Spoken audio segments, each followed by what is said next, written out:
me a chance to make it right. Just let me touch you like the first time. It was a really exciting. We don't need answers to survive. Just let us Hey keep everyone, Saksham here, back again with another video, and this is a special video because बहुत ही जल्दी time में मेरे 10,000 subscribers हो गए थे. I still remember the time. कुछ time पहले ही मैंने 200 सब्सक्राइबर्स स्पेशल का एक वीडियो बनाया था और आज के दिन में एक 10,000 सब्सक्राइबर्स स्पेशल का वीडियो बना रहा हूँ. बट जब इस वीडियो को मैं बनाने लगा तो मेरे दिमाग में ये बात आई कि जब 200 सब्सक्राइबर्स थे तब से लेकर अब तक क्या चेंज आया और मैंने क्या क्या फेस किया और क्या मुझे सही लगा और क्या गलत लगा. सबके अलग अलग थॉट्स हो सकते हैं, बट हाँ, मुझे ऐसा लगा. मेरे पास बहुत सारे क्वेश्चंस आते हैं डेली, हर वीडियोस में आप भी देखते हो. बहुत सारे क्वेश्चंस पूछते हैं लोग प्रोग्रामिंग से रिलेटेड, कंप्यूटर से रिलेटेड. उसमें कुछ क्वेश्चंस ऐसे होते हैं कि क्या मुझे ये प्रोग्रामिंग लैंग्वेज सीखने से एक्स कंपनी में जॉब मिल जाएगी या नहीं, क्या ये प्रोग्रामिंग लैंग्वेज सीखने से मेरा करियर बन जाएगा, क्या ये प्रोग्रामिंग लैंग्वेज सीखने से मेरे पास बहुत सारे पैसे आ जाएंगे. सर, अगर मैं ये प्रोग्रामिंग लैंग्वेज सीख लूँगा तो क्या मुझे जॉब एकदम सिक्योर तरीके से मिल जाएगी. माय डियर फ्रेंड, अगर आप ये सारे क्वेश्चन पूछ रहे हो तो you are not on a right path, because programming is really very different thing. I wish to share this thing from you people कि जब मैं 6th क्लास में था तब I started writing code and you know HTML CSS से ज़्यादा कुछ आता नहीं है 6th क्लास के बच्चे को. तब I still remember the time जब मैं Facebook का रेप्लिका करता था, Twitter का रेप्लिका करता था, वहाँ से मेरी जर्नी स्टार्ट हुई.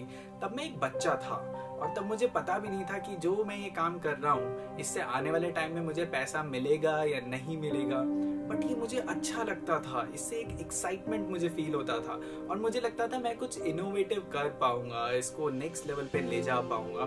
इसलिए मैं और कोड करता था और सीखता था और अपने आइडियाज को एनी हाउ इम्प्लीमेंट करता ही था, चाहे कुछ भी मुझे सीखना पड़े. बट मेरा जो विजन है ना, उसको मैं सच करने के लिए मैं कोई भी प्रोग्रामिंग लैंग्वेज सीख लूंगा.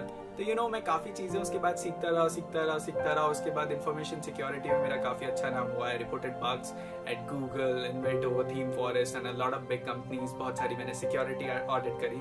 तो बहुत सारी वेब डेवलपमेंट के लैंग्वेजेस सीखने के बाद मुझे पता था कि अगर कोई चीज़ मैं बना सकता हूँ ना तो उसके अंदर मैं फ्लॉज भी निकाल सकता हूँ. तो उसके बाद PHP से रिलेटेड फाइल अपलोड वल्नरेबिलिटी और बहुत सारी वल्नरेबिलिटीज मैंने निकाली.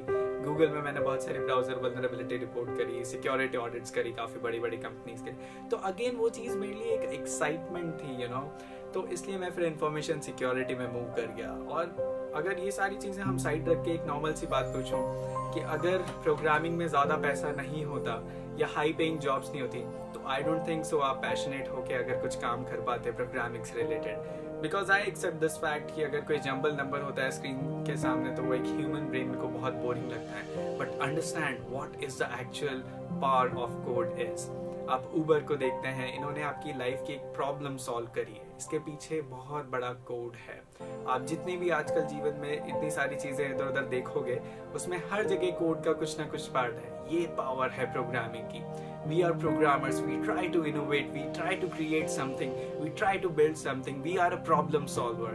और हम ऐसा भी कह सकते हैं कि प्रोग्रामिंग एक पेंसिल की तरह होती है. आप चाहो तो उससे एक स्ट्रेट लाइन भी खींच सकते हो या फिर उससे एक बहुत अच्छी सी ड्राइंग भी बना सकते हो. सो एंड में मैं इस चीज से कंक्लूड करना चाहूंगा that don't just be a programmer, be a innovator, be a creator, be a problem solver. That's the power of code. With this thought, Saksham here, signing out. See you soon again.